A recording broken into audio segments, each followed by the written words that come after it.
po. Yan. Ito po yung malunggay. Gamot po ito sa baby. 1 month pataas. Kung sino po yung ayaw magbili ng gamot para sa baby nila pag nagkasakit.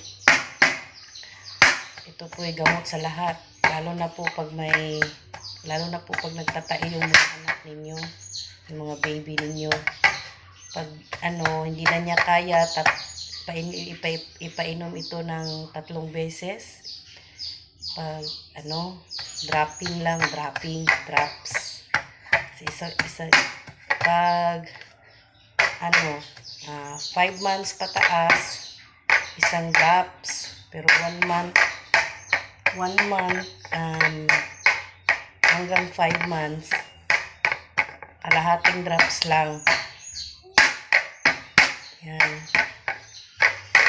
Dinudurog ko po yung malunggay. Tapos, hahaluan ko po ng kalamansi. Mga 3 kalamansi. Tapos, pipigain. At sasalain. Sinasala ito sa malinis sa salaan. At ito yung pinapainom ko sa baby ko.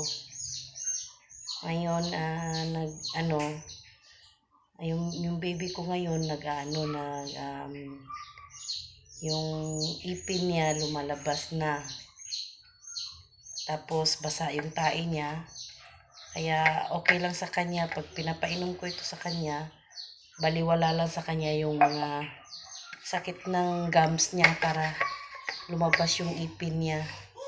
Pag may lagnat siya ngayon dahil sa ngipin niya. Ayan. Ito yung pinapainom ko, durog na malunggay, tapos sinasala ko. Ngayon kukuha ako ng kalamansi. Ihahalo ko sa malunggay. Na dinikdik na malunggay. At isasala ko sa salaan. Kuha ako ng kalamansi sa kapitbahay dyan. Ito yung kalamansi.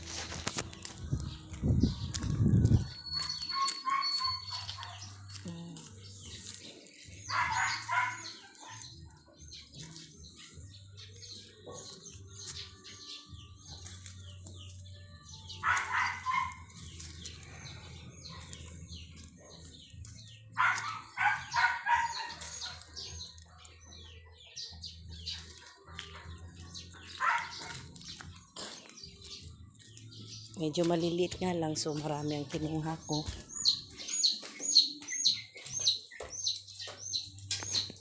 Ayan. Tapos, pinudurog ko to. Yung kalamansi, hinahati ko, tapos hinahalo ko doon sa sa malunggay na dinurog ko. Ayan.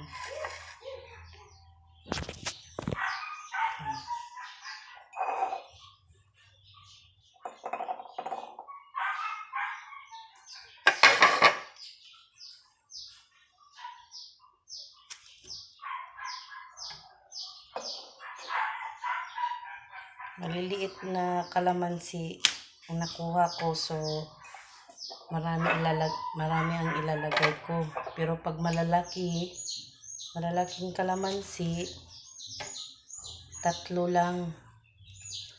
kalamansi lang para hindi masyadong maasim sa baby or sa bata.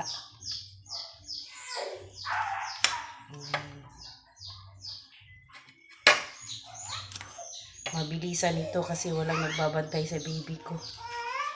Nasa kama siya. Baka mahulog. Ayan. Tapos,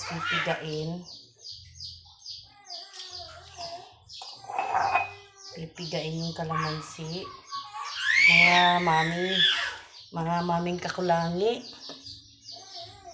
Yan, para sa mga baby nyo na nagtatai dahil sa ngipin. Ayan. Ito lang ang pinaka-the best na gamot na hindi basta lang.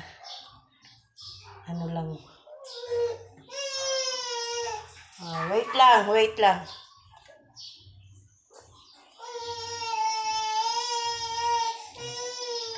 Tapos, bigain. Ayan. Ayan, durug-durugin. Hanggang sa lumabas yung katas ng malunggay. Wait lang, wait. Tiyakin nyo pong malinis yung kamay nyo. Ayan, dapat malinis lahat.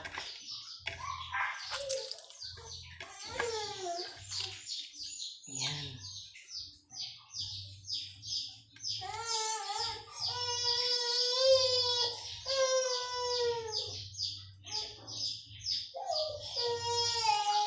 Oo na, oo na.